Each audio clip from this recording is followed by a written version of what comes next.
hasta el Callao, Tiffany Tipiani, actividades de dos ministros de Estado. Adelante.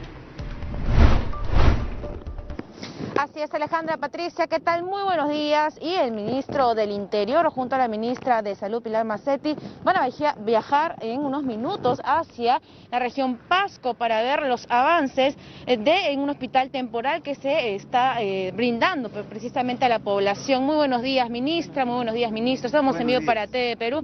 Coméntenos qué trabajos van a hacer allá, van a llevar medicamentos, qué otras acciones van a realizar allá. Muy buenos días con todos y con todas. En primer lugar y antes que nada, para saludarlos. Hoy es un día importante, hoy es el día de todos los periodistas que nos acompañan y los que están presentes a través de las señales y a todos los periodistas de nuestro país. En primer lugar, nos encontramos a punto de partir con el señor ministro del Interior. Vamos a ir a evaluar y ver la puesta en marcha, el funcionamiento de dos expansiones hospitalarias. Estas expansiones implican tanto en Villarrica como en Oxapampa, la posibilidad de que tengamos camas adicionales de hospitalización. ¿Por qué? Porque si bien es cierto, muchas de las cifras están bajando en este momento y estamos entrando a un momento que nos da cierta esperanza, no debemos ser triunfalistas y debemos seguir preparándonos para la posibilidad de que, como ha sucedido en otros lugares, pudiéramos tener un segundo momento de incremento de casos de esta pandemia por el coronavirus. Por eso es que estamos yendo a verificar el estado de estas ampliaciones hospitalarias y que podamos tener la certeza de que estén preparadas para cualquier eventualidad. Ministra, se habla de una segunda ola de contagios de COVID-19. ¿Estamos preparados para que podamos nosotros responder ante esta crisis? Efectivamente, todo el sistema, todos los subsistemas, todos los que trabajamos en salud, estamos aprovechando este momento donde hay menos afluencia de pacientes para mejorar las medidas que estamos tomando. Por ejemplo, se está haciendo que los equipos sean revisados, de tal manera que ante el uso constante, casi 6 meses, necesitamos verificar el mantenimiento. Estamos viendo que nuestros almacenes con los diferentes medicamentos que se utilizan para el paciente que se pueda estar hospitalizando en una eventualidad más adelante, estén disponibles. Estamos viendo, ha sido tan difícil conseguir los equipos de protección personal. Estamos tomando precauciones para tener lo necesario de surgir esta segunda ola.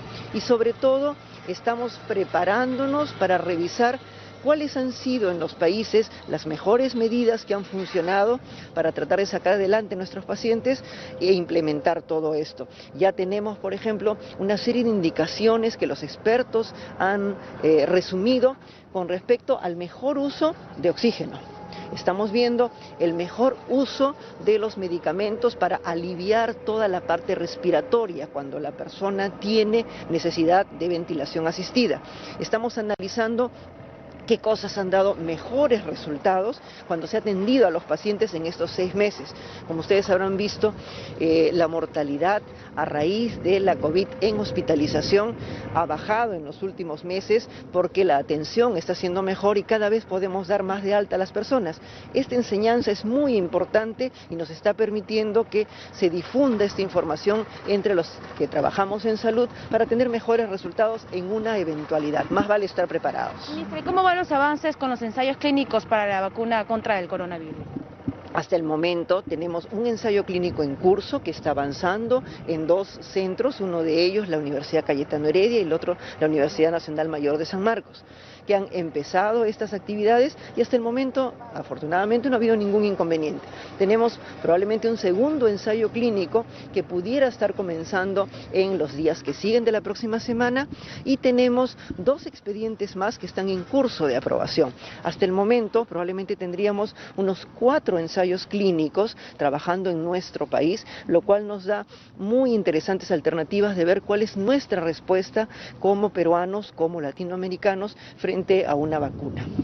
También, Alejandra, Patricia, muchísimas gracias, ministra. Nos encontramos con el ministro del Interior, César Gentilé, que también va a recorrer algunas comisarías para saber las necesidades de los efectivos policiales, ¿verdad? Por supuesto, ya hemos venido realizando una primera visita la semana pasada a la ciudad de Cerro de Pasco.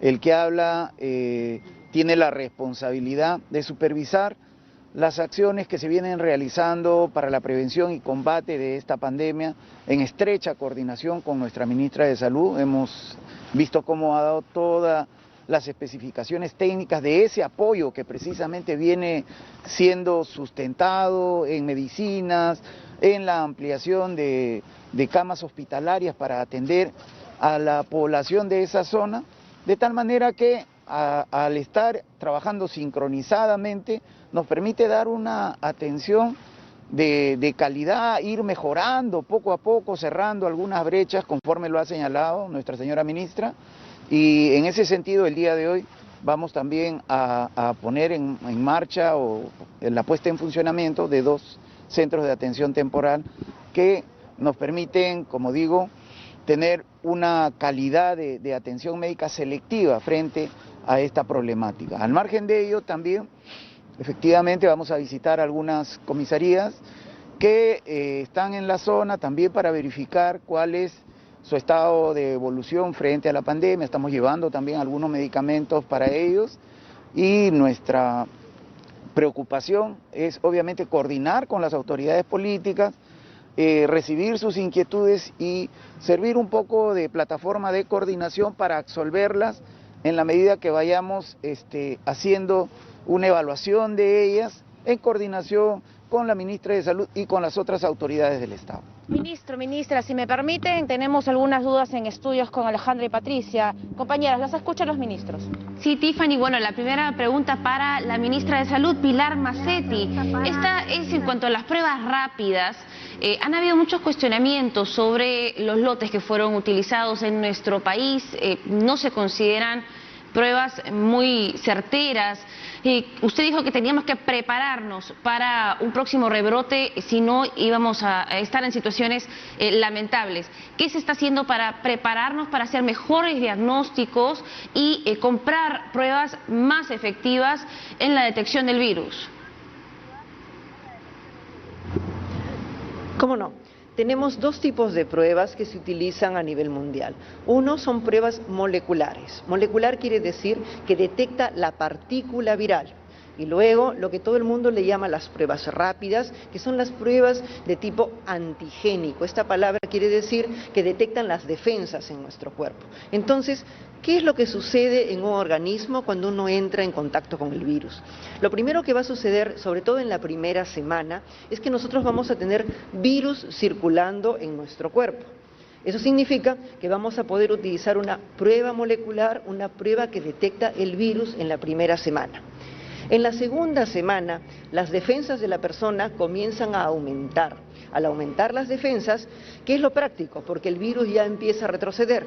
Lo práctico es detectar las defensas que están incrementándose. Estas defensas son lo que todo el mundo le llama la inmunoglobulina y se detecta mediante la prueba rápida, la prueba que en sangre detecta las defensas a partir de terminando la primera semana. O sea, empezando la segunda semana utilizamos las pruebas rápidas. En ese sentido, nuestro país al principio tuvo muy pocas pruebas moleculares y complementamos pruebas moleculares con pruebas rápidas. La molecular y la rápida, ambas tienen sus limitaciones, como cualquier prueba a nivel mundial y de cualquier tipo. De tal manera que nosotros vamos a tener algunas personas que el virus se esconde rápido y no lo vamos a detectar. O las defensas suben más lentamente y tampoco las vamos a detectar. En ambos casos, esto puede suceder tal como lo he descrito. Lo ideal es, primera semana, utilizar molecular y luego rápido. Sí, ministra. ¿Qué hemos hecho en este momento? Solo para precisar. En este momento hemos conseguido ya más... Perdón, sí, lo que sucede es que las pruebas rápidas que se compraron al inicio eran pruebas que no tenían ni siquiera certificado de registro en el país de origen, en este caso las que se compraron en China. Entonces su eficiencia, como usted las describe, tampoco estaba garantizada, tanto así que nuestros registros a nivel internacional no son tomados como confiables. Me temo que no es así. Las adquisiciones que se han hecho a nivel del Estado son adquisiciones que han tenido las certificaciones que tienen que tener a nivel internacional, porque si no se nos sería totalmente imposible comprarlas y tendríamos en este momento un problema serio desde el punto de vista de los sistemas de control, cosa que no tenemos, como ustedes habrán visto. Lo que sí es real es que todos los países del mundo a nivel internacional informan las pruebas moleculares y nuestras estadísticas internacionales registran las moleculares. Si ustedes han visto la hoja de situación, la sala de situación del Ministerio de Salud, informa en unas láminas las moleculares, que es lo que se informa en el extranjero, y en otras informamos moleculares y rápidas hasta donde las rápidas puedan ser utilizadas, y al igual que otros países del mundo que no tuvieron pruebas, nosotros hemos tenido que adaptarnos y utilizar esas pruebas, pero desde un inicio hemos dicho que lo que se cuenta a nivel internacional siempre son las moleculares. Y en este momento ya contamos con pruebas moleculares. Por ejemplo, estamos teniendo en reparto en este instante a nivel nacional, estamos enviando a las regiones alrededor de 300.000 pruebas moleculares para que dispongan. Tenemos un stock de seguridad de 200.000 pruebas. La semana que viene, dentro del sistema de compras que hemos hecho, están llegando cerca de 150.000 pruebas adicionales y así lo que se ha hecho es ir adquiriendo, empezamos a repartir y estamos haciendo el uso de estas pruebas con una norma, un dispositivo que hemos sacado que se llama alerta sanitaria. Si ustedes revisan en la página web del Ministerio, la alerta sanitaria 21 hace específicamente esta descripción que acabo de dar, la primera semana y pasando a la primera semana, moleculares y pruebas rápidas. Además hay otras pruebas que se está evaluando con la Organización Mundial de la Salud, la Organización Panamericana en nuestro caso, que son las pruebas antigénicas, que son unas pruebas que nos van a permitir detectar también rápidamente componentes del virus que pudieran estar en nuestro organismo, que son pruebas más fáciles de procesar, porque la molecular siempre va a tomar un número de horas procesar. Ya tenemos además, no solo ya la semana pasada dije 46 laboratorios, ahora tenemos a nivel nacional 49 laboratorios que pueden hacer pruebas de tipo molecular. Y estamos tratando de implementar un sistema con un vehículo que puede ir a los lugares alejados y puede hacer la prueba molecular prácticamente en forma ambulatoria, por supuesto esperando siempre 2-3 horas. Y es un dato bastante significativo, ministra, porque ya en 200 días de estado de emergencia, usted lo ha dicho, ya hay 49 laboratorios, iniciamos con 1 y la esperanza era el Instituto Nacional de Salud. Por eso, y viene un poco el cuestionamiento de los especialistas, también entendidos en la materia, señalando que incluso a nivel de gasto sería un poco desproporcional seguir invirtiendo en estas pruebas rápidas, poco efectivas, para poder aumentar, ya que tenemos incluso más laboratorios, el proceso de las pruebas moleculares. Usted ayer también refería que hay una reserva aparentemente para una segunda ola. Siempre tenemos que pensar con precaución en tener reserva, pero sí discrepo un poco en esto de los laboratorios. ¿Por qué? Porque todo el mundo está pensando realmente en COVID únicamente, pero hay que pensar en otras cosas. Y las pruebas moleculares son muy importantes en un país como el nuestro, donde podemos tener, por ejemplo, dengue y otras enfermedades, en donde podemos necesitar pruebas moleculares para otras cosas más. Más aún, los laboratorios de este tipo nos permiten hacer pruebas que detectan partículas de diferentes agentes patógenos, de diferentes virus o diferentes bacterias, y la forma de detectarlo molecularmente es muchísimo más segura. Todo el mundo está pensando en eso, pero los de salud estamos pensando más allá y tener estos laboratorios para, en medio de esta desgracia que nos sucede, el sistema de salud tiene que ser fortalecido e inclusive muchos de los centros de atención temporal que se están haciendo, que reúnen las condiciones adecuadas, los más sólidos y que sabemos que van a durar varios años, van a ser inclusive ya hechos permanecer en forma estable al pie de los establecimientos para reforzar el sistema de salud. Miren cómo nos encontró esta pandemia, ¿verdad? Nos encontró tan debilitados realmente. Una precisión antes de que nos gane el tiempo. Ayer el presidente anunciaba que a partir del 5 se levanta la cuarentena focalizada para Bancay, Huamanga y Huánuco, y escuchando algunas autoridades, específicamente de Ayacucho, decían que ellos no estaban a favor de esta decisión, temían la proliferación del virus. ¿Qué nivel de coordinación ha existido con estas tres provincias que quedaban pendientes? Es muy importante darnos cuenta que la pandemia no va igual a lo largo del tiempo.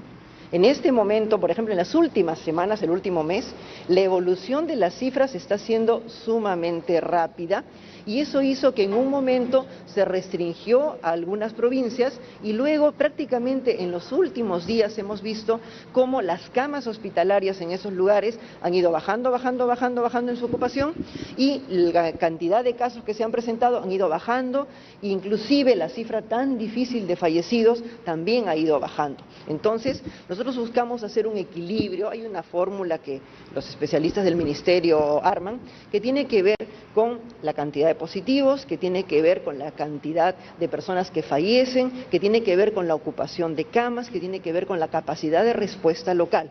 Eso ha hecho que, a pesar de que todos pensamos que los cambios debieran hacerse mes a mes, como ven ustedes, estamos encontrando alternativas para esas regiones que nos hacen ver que ese levantamiento de cuarentena es adecuado en este momento. Siempre va a suceder que tengamos nosotros discrepancias. No necesariamente todos vemos las cosas iguales, pero las autoridades de las regiones han hecho llegar también información, porque uno le pregunta a la autoridad sanitaria y a la autoridad política cómo ve la situación en cuanto al manejo. No es solamente cifras y cifras y cifras, sino también hay que tener una apreciación cualitativa de su capacidad de respuesta. Con ellos se ha coordinado para hacer este levantamiento y todos tenemos que estar alerta.